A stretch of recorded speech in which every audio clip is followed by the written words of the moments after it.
Dalam ni korang dengar kan saya ada sebut pasal validate emosi lah, validate kognitif lah. Okey, apa dia benda-benda ni? Apa dia emosi, apa dia kognitif? Apabila orang cerita masalah dekat kita, sebenarnya ada 3 benda yang dia cerita dekat kita. Pertama, dia cerita konten. Konten ni kandungan cerita masalah dia tu. Dia cerita, contohnya dia cerita dia pergi somewhere, dia ternampak isteri dia atau bini dia dengan lelaki lain atau perempuan lain, contohnya dalam keadaan yang sangat mesra dan mencurigakan. Okey, dia cerita benda tu, itu konten. Tapi dia punya kognitif dia, emosi dia adalah benda yang lain. Kognitif dia adalah macam mana dia interpret event tu.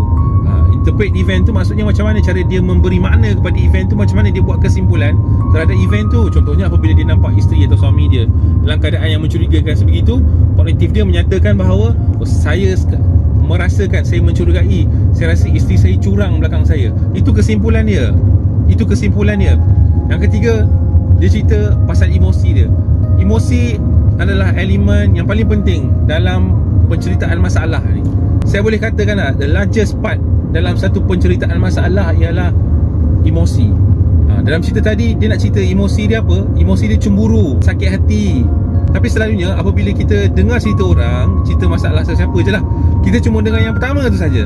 Kita tak dengar yang kedua dan ketiga ni. Kita tak dengar yang emosi, kita tak dengar kognitif. Kita cuma dengar konten. Sebab kita pun suka bergosip. Gosip ni dia cuma nak tengok benda-benda luar je, konten je. Lepas tu apa jadi? Apa yang kau buat? Itu je yang kita tanya. Tapi kita tak tanya pula, macam mana perasaan kau waktu tu? Apa yang kau fikir waktu tu? Jarang kan? Bukan jarang, maksudnya kita tak tanya pun macam tu. Sebab kita punya fokus nak mendengar masalah orang adalah nak tahu konten, kepoci. Kita bukan nak mendengar masalah tu daripada semua elemen-elemen tu. Kita cuma nak dengar konten je. Sebab tu kita asyik tanya, lepas tu kau buat apa? Kau mengikut dia ke? Cantik tak perempuan tu? Handsome ke lagi tu? Kaya ke? Kita sibuk nak tahu detail, tapi kita tak tanya pun pasal emosi dia, kognitif dia. Jadi bila orang bercerita masalah, saya ulang, ada 3 benda yang mereka kongsikan dengan kita. Pertama, the content of the story.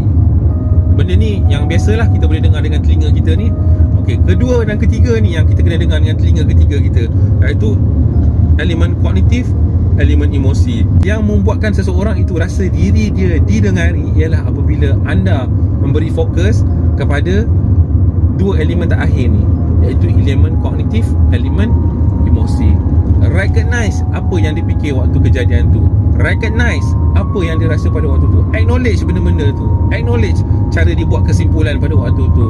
Acknowledge dia punya emosi dia, perasaan dia apabila dia berhadapan dengan situasi yang dia ceritakan tu.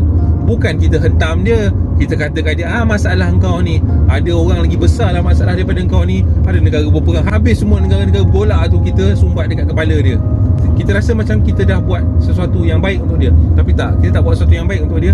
Kita downkan dia sebab kita menafikan perasaan dia. Kita menafikan keabsahan dia sebagai manusia untuk berperasaan, keabsahan dia sebagai seorang manusia untuk berfikir, untuk membuat kesimpulan terhadap sesuatu event tu. Itu menyebabkan orang tak nak sembang dengan kita.